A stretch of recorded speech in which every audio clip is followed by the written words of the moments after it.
Okay, അപ്പോൾ ഞങ്ങൾ എന്താ പറയുക, ഒരുപാട് കാലമായിട്ട് ആഗ്രഹിച്ചുകൊണ്ടിരുന്നത് ഞങ്ങളുടെ ഒരു വളരെ വളരെ പേഴ്സണൽ ആയിട്ടുള്ള ടൈമാണിത്.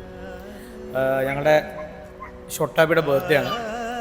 സോ ലാസ്റ്റ് ഇയർ എന്ന് പറയുന്നത് എന്താ പറയുക, പല ഹഡിൽസും പല എന്താ പറയുക അപ്പ് ആൻഡ് ഡൗൺസ് ഉണ്ടായിട്ടും ഈ നമുക്കൊക്കെ അത് എന്താ പറയുക ഒന്ന് മാറാൻ വേണ്ടിയിട്ടുള്ള ഒരേ ഒരു റീസൺ ആയിരുന്നു ഷൊട്ടാബി എന്ന് പറയുന്ന ഒരു സംഭവം. പൂവിൽ നാവിരുന്ന കാറ്റ് വാഴ്ത്തിരുന്ന കാതൽ കാതൽ എന്ന് പേസും. അപ്പോൾ ഞങ്ങൾക്കത് ആക്ച്വലി വളരെ പേഴ്സണൽ ആയിട്ടുള്ള രീതിയിൽ അത് സെലിബ്രേറ്റ് ചെയ്യണമെന്ന് ആഗ്രഹം ഉണ്ടായിരുന്നു. അപ്പോൾ സെലിബ്രേറ്റ് ചെയ്യാൻ വേണ്ടിയിട്ട് ഓഫ്കോഴ്സ് നമുക്കിപ്പോൾ നമ്മളെ ദുബായിലുള്ള നമ്മുടെ ഫ്രണ്ട്സ് ആണെങ്കിലും ഫാമിലി ആണെങ്കിലും നമ്മളെല്ലാം ഒരു പാർട്ടി പോലെ ഗ്യാദർ ചെയ്തിട്ട് ചെയ്യണമെന്ന് ആഗ്രഹം ഉണ്ടായിരുന്നു. പക്ഷേ അത് കുഞ്ഞൊരിക്കലും എൻജോയ് ചെയ്യില്ലാന്ന് തോന്നിയോണ്ടാണ് ഞങ്ങൾ